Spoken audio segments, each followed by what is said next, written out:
മലയാളത്തിൽ ഇത്രയേറെ താരസമ്പന്നവും പ്രൗഢവുമായ ഒരു വിവാഹം ഇതിനു മുമ്പ് നടന്നിട്ടുണ്ടാവില്ല. ഇന്ത്യയുടെ പ്രധാനമന്ത്രിയുടെ സാന്നിധ്യത്തിൽ അദ്ദേഹം ഒരു കാരണവരെ പോലെ നിന്ന് നടത്തിക്കൊടുത്ത ഒരു വിവാഹം. പേരുകൊണ്ട് തന്നെ ഭാഗ്യവതിയായ ഭാഗ്യക്ക് ചലച്ചിത്ര താരവും BJP നേതാവുമായ സുരേഷ് ഗോപിയുടെ മകൾക്ക് ഇതിൽ പരമൊരു ഭാഗ്യം ഇനി ലഭിക്കാനില്ല. കേരളത്തിൽ ഇതിനു മുമ്പ് ഒരു സെലിബ്രിറ്റിയുടെയും വിവാഹത്തിന് പ്രധാനമന്ത്രിമാരാരും വന്നിരുന്നില്ല എന്നത് മാത്രമല്ല ഈ താരവിവാഹത്തെ വ്യത്യസ്തമാക്കുന്നത്. സൈബർ കടന്നലുകൾ മാത്രമല്ല, ഇടതുപക്ഷ സഹയാത്രികരും ദേശാഭിമാനി പത്രവുമെല്ലാം മെനഞ്ഞുണ്ടാക്കിയ കള്ളക്കഥകൾ കൂടിയാണ് 8 നിലയിൽ പൊട്ടിയമർന്നത്.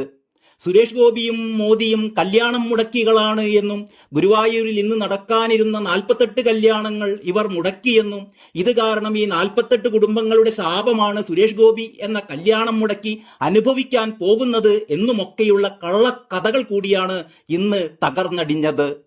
ഇന്ന് ഗുരുവായൂരിൽ 67 വിവാഹങ്ങളാണ് നേരത്തെ ബുക്ക് ചെയ്ത അതേ പ്രകാരം തന്നെ നടന്നത്. സുരേഷ് ഗോപിയുടെ മകളുടെ വിവാഹം മൂലം മറ്റു വിവാഹങ്ങളുടെ മുഹൂർത്തം തെറ്റിയെന്ന് സൈബർ സഖാക്കളുടെ കള്ളക്കഥ നേരത്തെ തന്നെ പൊളിഞ്ഞിരുന്നതാണല്ലോ.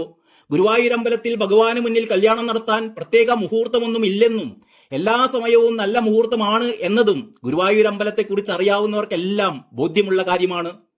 ചോര തന്നെ കൊതുകിന് കൗതുകം എന്ന പഴഞ്ചൊല്ല് പോലെ ഇതൊക്കെ അറിയാവുന്നവർ പോലും ഈ മംഗളകർമ്മം കലക്കാൻ ഈ അബദ്ധ പഞ്ചാംഗങ്ങളൊക്കെ സോഷ്യൽ മീഡിയയിലൂടെ ആവുന്നത്ര പ്രചരിപ്പിക്കുന്നത് നാം കണ്ടു.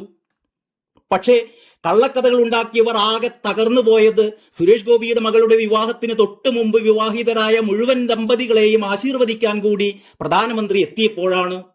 അവരിങ്ങനെ ഒരു കൊടും ചതി പ്രധാനമന്ത്രി ചെയ്യുമെന്ന് സ്വപ്നത്തിൽ പോലും കരുതിയിരിക്കില്ല. വെറും ആശീർവാദം മാത്രമായിരുന്നില്ല, ആ വധൂവരന്മാർക്കൊപ്പം നിന്ന് പ്രധാനമന്ത്രി ഫോട്ടോയും എടുത്തു. ഇവരുടെ ജീവിതത്തിലെ ഏറ്റവും മനോഹരമായ മുഹൂർത്തം.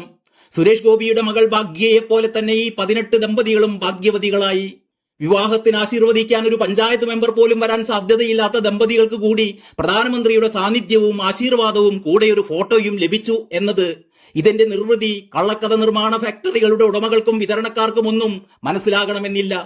പ്രധാനമന്ത്രിയോടൊത്തുള്ള ഇവരുടെ ഫോട്ടോ ഇവരുടെ വിവാഹ ആൽബങ്ങളിൽ ഇനി എന്നും ഭാഗ്യതാരകമായി തിളങ്ങിക്കൊണ്ടിരിക്കും. ഇന്നേ വരെ കേരളത്തിലെ ഒരു വധൂവരന്മാർക്കും ലഭിക്കാതെ പോയ മഹാഭാഗ്യം. കല്യാണം മുടക്കിയേ, മുഹൂർത്തം തെറ്റിച്ചേ എന്നൊക്കെ കണ്ണീരൊഴുക്കിക്കൊണ്ട് ദേശാഭിമാനി എഴുതിയ കള്ളക്കഥയിലെ CPM നേതാവിന്റെ മകൾ ഉൾപ്പെടെ ഈ അസുലഭ ഭാഗ്യം ഏറ്റുവാങ്ങി എന്നതിന് വിശേഷിപ്പിക്കാൻ വാക്കുകളില്ല.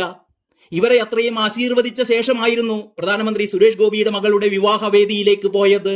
തന്ത്രി ചേന്നാസ് ദിനേശൻ നമ്പൂതിരിപ്പാട് വധൂവരന്മാർക്ക് അണിയാനുള്ള മാല പ്രധാനമന്ത്രിക്ക് നൽകി. തുടർന്ന് പ്രധാനമന്ത്രിയാണ് വരനും വധുവിനും മാല കൈമാറിയത്. അല്പനേരം ചടങ്ങിന്റെ കാരണവസ്ഥാനം അലങ്കരിച്ചായിരുന്നു പ്രധാനമന്ത്രി മണ്ഡപത്തിൽ നിന്നിറങ്ങിയത്. ഓറഞ്ച് നിറത്തിലുള്ള സാരി അണിഞ്ഞ് അതിസുന്ദരിയായാണ് സുരേഷ് ഗോപിയുടെ കൈപിടിച്ച് ഭാഗ്യ വേദിയിലെത്തിയത്.